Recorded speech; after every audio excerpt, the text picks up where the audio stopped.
ITER es un proyecto científico a gran escala que intenta demostrar que es posible producir energía de forma comercial mediante fusión nuclear. Sus inicios se remontan a mediados de los 80 y aún se está construyendo el edificio en el sur de Francia.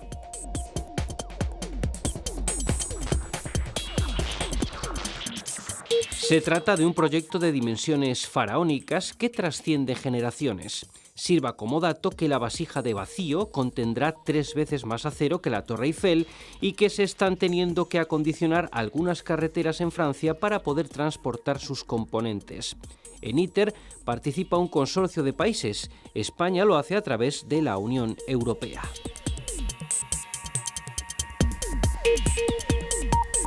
Dentro de la participación española, hoy queremos resaltar las aportaciones del Grupo de Investigación en Tecnologías de Sistemas de Fisión, Fusión y Fuentes de Irradiación TECFIR, perteneciente a la Escuela de Ingenieros Industriales de la UNED. En un programa anterior, disponible en nuestros canales de Internet, conocíamos la labor del grupo en otro de los grandes proyectos internacionales de fusión nuclear, IFMIF. Hoy nos vamos a quedar en ITER. Para ello nos acompaña Javier Sanz, que es catedrático de Ingeniería Nuclear de la Escuela de Ingenieros Industriales de la UNED. Bienvenido, Javier. Muy buenos días. Y también está con nosotros Rafael Juárez, que es investigador del grupo TECFIR. Bienvenido. Hola, buenos días. Javier, vamos a hacer una breve introducción precisamente aludiendo ya a la instalación ITER. Para contextualizar un poquitín lo que es el programa, recordaros, nuestro grupo TECFIR, cuáles son sus metas y sus intereses. Pues como bien sabéis, la meta es la simulación computacional del transporte y la activación en las instalaciones más relevantes en fusión nuclear.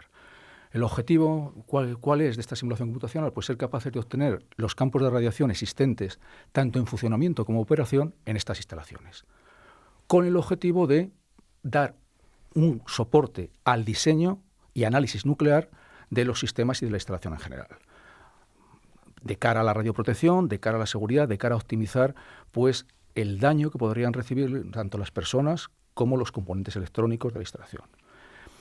Y dicho esto, indicaros que las capacidades del grupo podríamos dividirlas en 2 grandes apartados. Uno, desarrollemos el software necesario para hacer muy bien estos análisis nucleares y de simulación, y luego, utilizando nuestros propios desarrollos y los que están libres en el mercado, hacer muy buenos análisis muy completos de todo lo que os he mencionado. ¿Con qué intención? Pues no digo de ser los mejores, pero sí contarnos entre los mejores de los que hacen este tipo de problemas. ITER en concreto es el problema neutrónico más complicado que ha existido nunca desde el punto de vista del blindaje. Tanto es así que yo diría que la neutrónica, antes y después de ITER, va a tener otra cara. Hace 10 años lo que se sabía de neutrónica computacional no tiene nada que ver con lo que se sabe ahora. De hecho, habría que hacer un libro nuevo de neutrónica con todo lo que se ha hecho en ITER. Dicho eso, ¿cuál es nuestro segundo gran objetivo? Aparte de ser muy buenos analistas, muy buenos diseñadores, pues es formar muy buenos investigadores. Formar los investigadores jóvenes. De hecho, nuestro grupo pues ha formado ya alrededor de 8 doctores.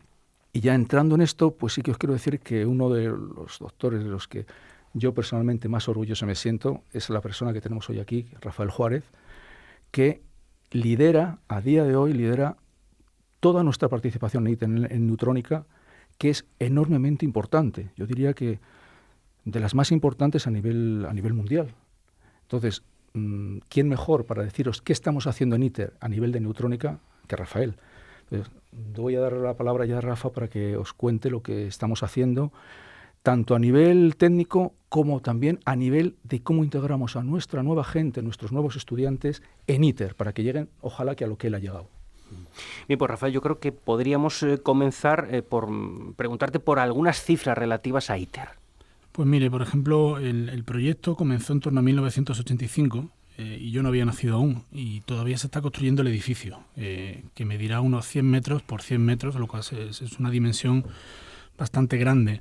Hace poco escuché en un programa de radio que el movimiento de tierra necesario para hacer el edificio es más o menos equivalente a lo que hubo que desplazar para construir la pirámide de Keops.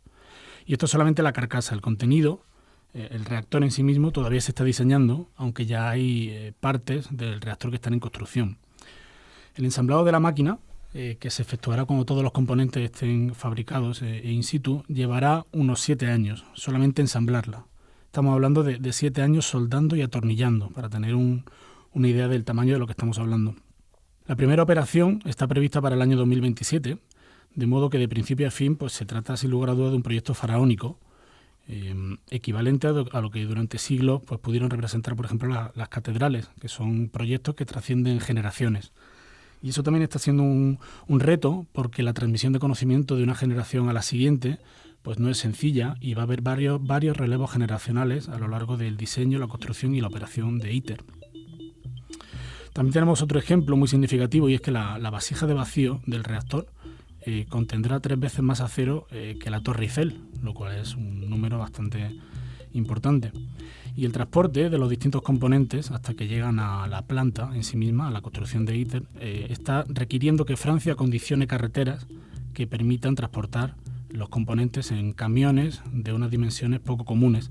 Hace poco me hablaron de un camión de 136 ruedas que han alquilado para poder transportar ciertos componentes.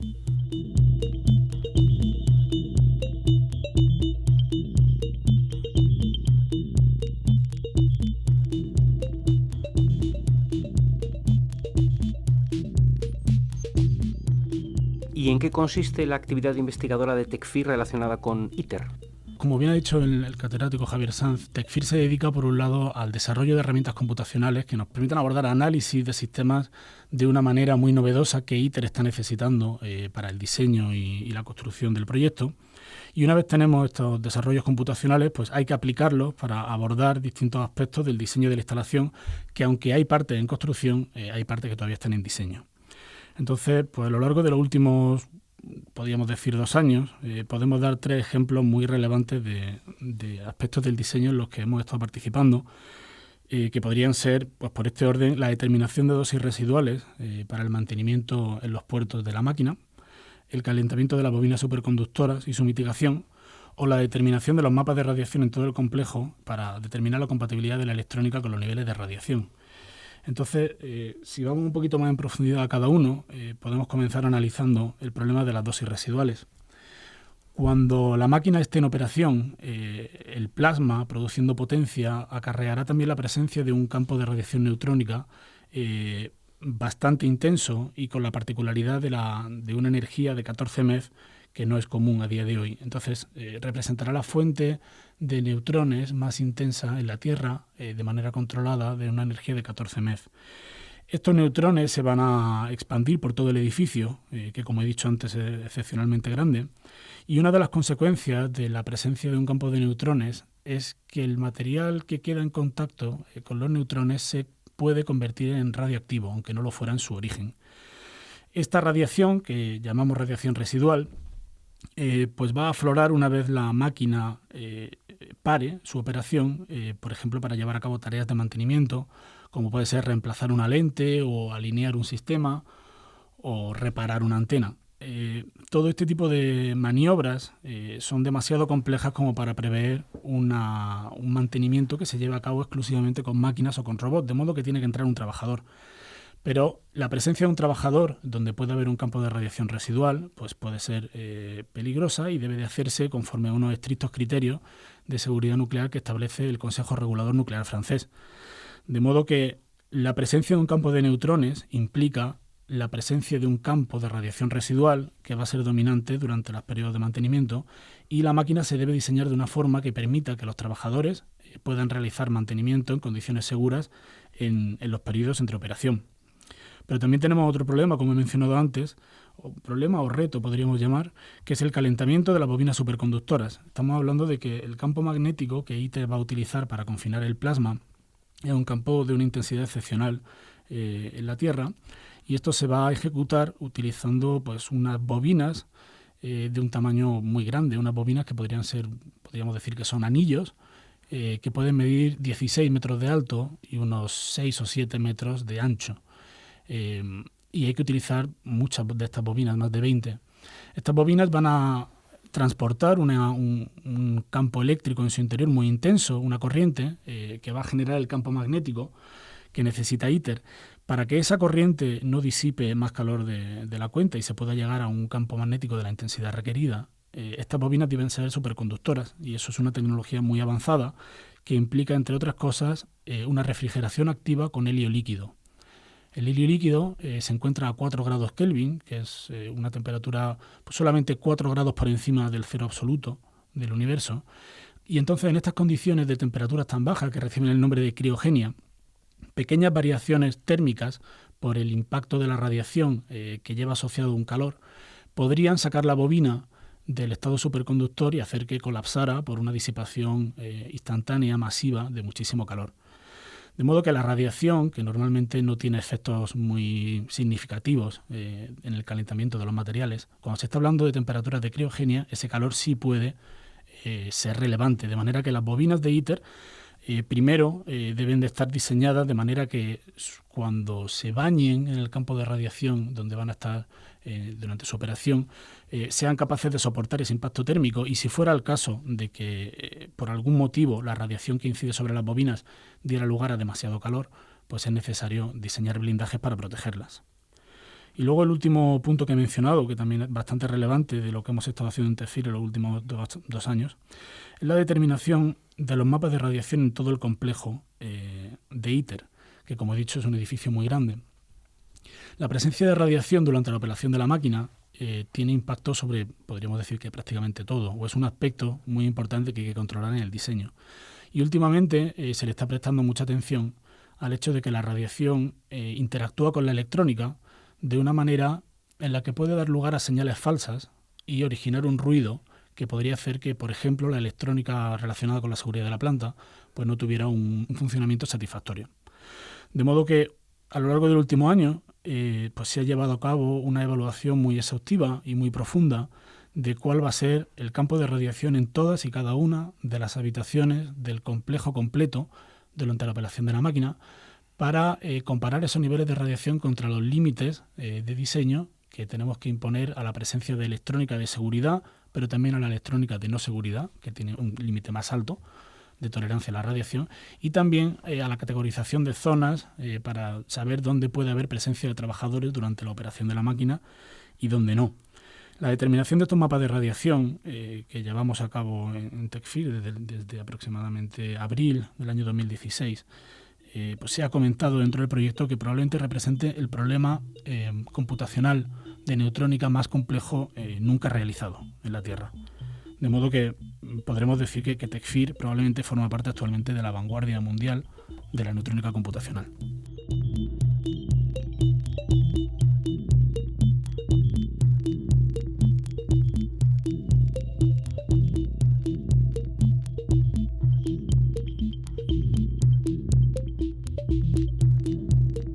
¿Y qué aportan estas investigaciones a la sociedad española? Pues bueno, en primer lugar es de destacar que España tiene un desarrollo propio de ciencia y tecnología de fusión desde hace muchísimo tiempo, con muchos actores implicados tanto en el sector público, que oscilan desde el CIEMAT hasta distintas universidades públicas españolas, hasta el sector privado, donde cada vez más empresas empiezan a participar en la construcción y el diseño de ITER, y cada vez más distintas instalaciones que pueden ir surgiendo. Esto es una estrategia que se estableció cuando se aprobó la construcción de ITER y se determinó que de los 35 países que forman parte del proyecto, de los cuales la Unión Europea acude como un bloque, la Unión Europea aporta el 45% del total del proyecto, que estamos hablando que en la actualidad se estima que eleve un coste total de unos 20.000 millones de euros, de los cuales el 45%, como digo, serán una aportación europea. La Unión Europea se impuso la estrategia de una gestión limpia y transparente de toda su contribución, fomentando el desarrollo de un sector privado fuerte que pudiera hacerse cargo o que pudiera, digamos, aprender muchísimo sobre tecnología de fusión en la construcción de ITER, de manera que cuando se demostrara la viabilidad de la fusión como fuente de energía en ITER, fuera el sector privado el que tirara del carro del posterior desarrollo y de la inversión necesaria para convertir la fusión nuclear en una fuente de electricidad, que es el objetivo final. De modo que la participación de España, como digo, está muy presente en distintas partes del proyecto. En concreto, lo que TECFIR hace para ITER, pues representa algunas cosas beneficiosas para la sociedad española, como por ejemplo ayudamos a garantizar retornos económicos de la inversión española en la Unión Europea y en ITER en términos de investigación. España aporta mucho dinero para que se invierta en proyectos de vanguardia de investigación en fusión, y esos proyectos pues salen a concurso por competición a nivel mundial y finalmente los ejecuta quien gana el concurso caso a caso. Lo que Tecfir aporta a la sociedad trayendo esos concursos aquí es un retorno de la inversión española que especialmente también en estos tiempos de crisis, pues la verdad es que resulta muy valioso. También abrimos campo para empresas españolas para su participación en ITER, porque la concurrencia a los concursos muchas veces requiere aspectos que las empresas todavía no están acostumbradas o todavía no tienen el conocimiento para ir a este tipo de contratos. De manera que Tecfir aporta o complementa ofertas con empresas y vamos abriendo campo, generando un conocimiento y una tecnología que cuando la fusión ya se pueda considerar una realidad, pues ya estarán en España y no habrá que traerlos de ninguna otra parte. Digamos que será una marca española. ¿Y qué tipo de investigadores llevan a cabo todas estas tareas? Pues en Tecfir la formación la consideramos un aspecto muy importante. Nosotros partimos de licenciados en física e ingenieros industriales y estamos abiertos a recibir y a formar a gente de cualquier parte del mundo, pero en concreto de cualquier país europeo. Tenemos incorporados, para dar dos ejemplos, un francés y un esloveno en el grupo de investigación.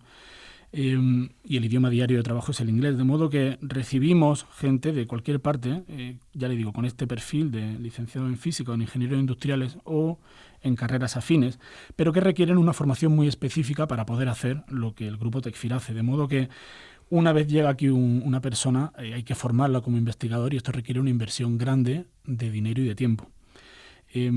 Según la implicación que quiera la persona que llega al grupo, pues se hace un estudio de hasta dónde quiere llegar con esta persona y se le ofrece pues desde una formación de grado, digamos un máster, o dirigirle un proyecto final de máster, si quiere una implicación un poco mayor, hasta incorporarlo a un programa de doctorado o eventualmente de postdoctorado. De modo que el proceso completo, de principio a fin, si un investigador lo camina, pues puede requerir muchos años y una inversión de dinero bastante grande. Bajo nuestro punto de vista es muy destacable que la formación que Tecfir da a sus investigadores pues está estrechamente relacionada con ITER, de modo que los investigadores cuando salen de Tecfir tienen una formación pues muy valiosa para incorporarse de manera inmediata. Si quisieran abandonar el grupo, se podrían incorporar de manera inmediata a una gran variedad de empresas de alta tecnología españolas o europeas que actualmente están demandando estos perfiles, o podría incorporarse directamente a las instituciones que gestionan la construcción de ITER, como podría ser la propia Organización Internacional de ITER, o las diferentes agencias domésticas en las que está compuesta o desglosado el proyecto. Entonces, le hemos prestado mucha atención a que ITER esté involucrado en la formación de nuestros investigadores desde el principio. No solamente con la participación en proyectos, que eso es obvio para cualquier investigador que trabaja aquí, trabaja desde el primer día en ITER y para ITER, desde Madrid, sino que además hemos establecido un Memorandum of Understanding recientemente, a lo largo del año 2016, con ITER, con 3 objetivos muy claros. El primero es el intercambio de investigadores, para que investigadores de Tecfir puedan pasar tiempo en ITER e investigadores de ITER puedan pasar tiempo en Tecfir, para establecer vínculos mucho más profundos y intercambiar experiencias y metodologías. Hemos establecido un programa de estancias permanentes de estudiantes e investigadores de la UNED en ITER, lo cual es muy valioso para la gente que está en un periodo de formación predoctoral y postdoctoral. Igualmente, otro objetivo del Memorandum of Understanding es impulsar de manera conjunta proyectos de investigación que son de mutuo interés. Esto es muy importante también porque no podemos perder de vista que somos parte de una universidad cuyo objetivo es ampliar el conocimiento y muchas veces ITER tiene unas necesidades concretas que no responden con digamos el interés académico de algunos campos que se podrían quedar por explorar si esto fuera un grupo plenamente orientado a la consecución de ITER. De modo que, como le digo, el establecimiento del Memorandum of Understanding con ITER para nosotros representa una garantía de que cuando un investigador viene a Tecfir a formarse, se va a formar desde lo más adentro que puede formarse una persona en relación con las tecnologías de vanguardia mundial de fusión nuclear. Y le puedo poner un ejemplo, y es que recientemente, de septiembre a diciembre de 2016, un estudiante de doctorado esloveno de TechFir ha disfrutado de una estancia de 3 meses en ITER. Y ha sido muy importante para él porque ha aprendido de primera mano cómo se trabaja en un proyecto de estas magnitudes, cómo se coordinan 35 nacionalidades a la hora de ejecutar pues trabajos en un área del conocimiento que está creciendo a la vez que se está ejecutando en la construcción de componentes.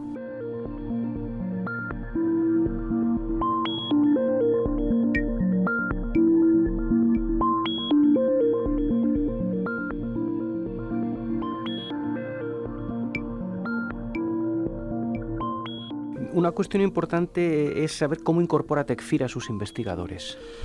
Pues bueno, esto es un asunto que no es fácil, pero tampoco nos va mal. La captación de talento es una actividad muy compleja, porque primero hay que darse a conocer.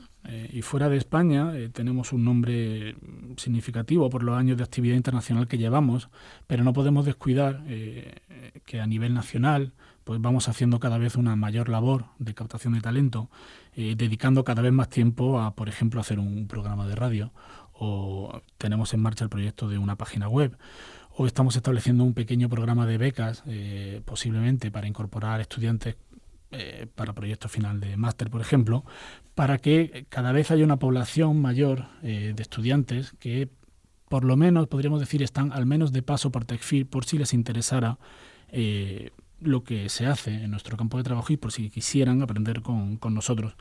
De modo que el esquema natural es que los alumnos pues, nos contactan y con ellos estudiamos qué grado de implicación querrían tener. Y en base a esto pues se toman decisiones y les ayudamos a conseguir becas o financiación para sus proyectos o para llevar a cabo una formación predoctoral o postdoctoral. Y en este sentido, pues queremos destacar que el apoyo de la UNED y de la Comunidad de Madrid y del Ministerio de Economía y Competitividad pues está siendo muy importante porque contamos con una financiación bastante sustancial para que la gente pueda llevar a cabo sus distintos grados de formación como lo vayan estimando oportuno. Contamos con becas predoctorales y postdoctorales de todos los tipos, de modo que la gente aquí pues pueda aprender lo que ya he dicho alguna que otra vez en la entrevista, y es que la formación en alta tecnología es un proceso muy lento, pero luego, una vez se ha terminado, pues produce, digamos, un beneficio a medio y largo plazo muy excepcional. De modo que siempre merece la pena la inversión en este tipo de cuestiones. Así que, como digo, una vez conseguida la financiación, pues los alumnos entran en un proceso formativo que está muy claro dentro de la UNED, de principio a fin, y se puede recorrer, en fin, está todo muy normado, de modo que cuando una persona entra, pues sabe cuál es el siguiente paso por si quiere darlo, y cuando quiere pues abandonar el grupo porque prefiera irse al sector privado o cualquier otro motivo, pues no hay ningún problema. Estamos en los minutos finales del programa, pero yo quería preguntarle ahora a Javier, ¿todo esto que estamos escuchando que se hace en ITER sirve para llevarlo a cabo en otras instalaciones, en otro tipo de aplicaciones? Pues mira, lo que os ha comentado Rafa, ya os ha dicho que en ITER probablemente estamos abordando los problemas neutrónicos de blindaje más importantes que existen. Pero lo importante no es que sea en ITER, y eso siempre es lo que transmitimos cuando a nuestros jóvenes investigadores les queremos convencer de por qué es importante trabajar en estos proyectos. Es transporte de radiación y activación. En cualquier instalación que haya eso, va a haber lo que saber simular. Y cuanto mejor lo sepamos simular, mejor vamos a predecir todo lo que queremos hacer en esa instalación. Diseñarla, ver que responde como queremos. Si estamos en el problema más complejo y sabemos hacer eso, sabemos manejar las herramientas que hay que utilizar para eso en cualquier otra, nos va a ser mucho más sencillo. Es verdad que a veces no hay que matar pulgas a cañonazos o moscas a cañonazos, como se dice, pero es que a veces no se hace mejor porque no se sabe. Y ahora tenemos esa posibilidad. Entonces, de hecho, muchas de las herramientas que estamos utilizando en ITER, pues trabajamos en otros campos que ahora no viene el caso y las utilizamos perfectamente, y en ese campo están encantados de que se resuelvan ahora sí los problemas. Entonces, creo que eso es importante. Por ejemplo, si trabajamos en física del plasma, que es enormemente importante en ITER, ¿dónde podríamos trabajar? Donde haya plasmas, que es un área mucho más reducida que donde hay radiación. Entonces, yo creo que es importante transmitir esto. Si me apuráis, eso que os digo en otros campos de, como digo, aceleradores, física médica, hay un campo, una instalación en la que estamos trabajando y que es el paso natural después de ITER, que es el reactor demo. El reactor demostrador, como antes bien dijo Rafa, en ITER vamos a aprender muchas cosas, vamos a controlar el plasma, vamos a aprender mucho para diseñar nuestro reactor demo, que es el que nos va a dar la electricidad. IZMI, de lo que se habló el otro día Francisco, vamos a aprender qué materiales poner en demo y con ITER cómo manejar el plasma. Ahora, en ese demo, que es una instalación más sencilla que ITER desde el punto de vista nuclear, muchísimo más sencilla. ITER es un reactor experimental, con lo cual la neutrónica, la nuclear de demo, vamos a estar enormemente bien posicionados para llevarlo a cabo. Y de hecho ahora, en la fase de diseño conceptual en la que estamos, dentro del proyecto Horizonte 2020, dentro del programa Eurofusión, pues participamos en muchas actividades dentro de demo, en el cual se están desarrollando tesis. Bien, y yo creo ya, para concluir y volviendo otra vez al funcionamiento del grupo de investigación, tener en cuenta que es muy importante el asunto de la autofinanciación, ¿no?, de este tipo de proyectos. Pues mira, me alegro mucho que digas esto, porque muchas veces parece que la investigación siempre hay que financiarla. Siempre parece que, que la fusión, qué importante es, lo que hacemos, qué importante es que nos den dinero para hacerla. Eso lo tenemos descartado. Yo llevo haciendo desde el año 83 investigación. Malo sería que ahora siguiera pidiendo dinero para investigar en fusión.